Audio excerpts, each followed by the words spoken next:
So, what on earth can an ancient Egyptian god of chaos teach us about surviving climate change?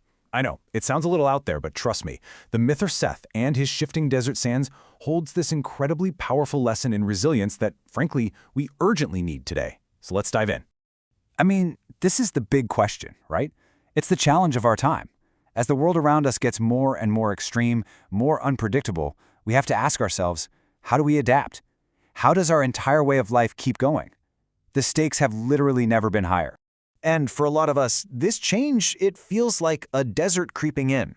Our world is becoming drier, harsher, less predictable, both literally and, metaphorically. All the stable ways of life we've built are suddenly under threat. So, where do you even begin to look for a guide through this new, harsh landscape? Well, believe it or not, our guide today comes from a pretty unexpected place, ancient Egyptian mythology. We're turning to a very unlikely hero, a figure who's usually cast as the villain of the story, the ancient god of chaos, Seth. So, who was this guy? Well, Seth was the god of the harsh, red desert, the terrifying lands that border the safe, fertile Nile Valley. He was the lord of chaos, the master of violent storms. Basically, he was seen as this purely destructive force. He was the exact opposite of order, growth, and stability. Not exactly hero material, is he? But here's where the story gets really interesting. The common view of Seth is all about chaos and destruction. But if we dig a little deeper, especially when we're thinking about a changing world, his whole domain, the desert, offers a completely different lesson. It teaches us that destruction can actually pave the way for adaptation, and that chaos can be a powerful catalyst for transformation. The desert, it turns out, isn't just a wasteland, it's a masterclass in survival. And that gets us to the core idea here, the two-sided nature of chaos itself. Yeah, it can be destructive, but it can also be incredibly transformative. And understanding that paradox, well, that's the key to everything that comes next. The power that Seth represents is often described as a destructive yet transformative power. And that phrase just captures it perfectly, doesn't it? He isn't just about tearing things down for the sake of it.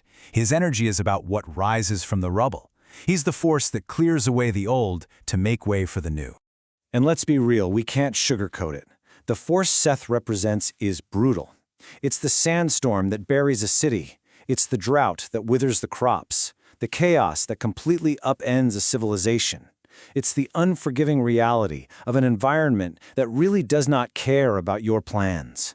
But out of that very destruction comes the chance for transformation. When the old systems completely fail, innovation suddenly isn't just a nice idea, it's a necessity. The intense harshness of the environment forces a creative response. It compels us to rebuild, but in a new and hopefully more resilient way. The desert itself is the perfect example of this cycle. First, a harsh environment emerges. Because of that, the old ways of life just don't work anymore. That pressure forces radical adaptation. Life has to get seriously creative just to survive. And the result? New forms of life emerge that aren't just barely hanging on, they're perfectly designed to thrive in that chaos. So this all leads us to a new way of thinking about resilience. It's not just about being tough, it's a mindset. It's a whole strategy for survival that's inspired by the stories that were born from this constantly shifting landscape. Okay, so what is the real takeaway here? What can this ancient story about a chaotic desert god actually teach us about getting through our modern challenges? Well, the answer is this concept we can call mythic resilience. It's this amazing idea that our stories, our myths, our narratives, they aren't just entertainment. They are blueprints for survival. They hold the wisdom our ancestors used to navigate their own chaotic worlds, and we can tap into that power today. This kind of resilience is built on a few key ideas. First up, embracing necessary chaos. Accepting that some systems have to break down for new ones to be born. Second, finding opportunity in disruption. Seeing a crisis not just as a threat, but as a chance to innovate. Third, adapting our stories, changing how we define success and progress to fit a new reality. And finally, drawing strength from harsh environments, using those big challenges as the fuel for our creativity, just like life does in the desert. All right, let's bring this all home. We need to connect these ancient lessons from the shifting sands of Egypt directly to our own shifting world.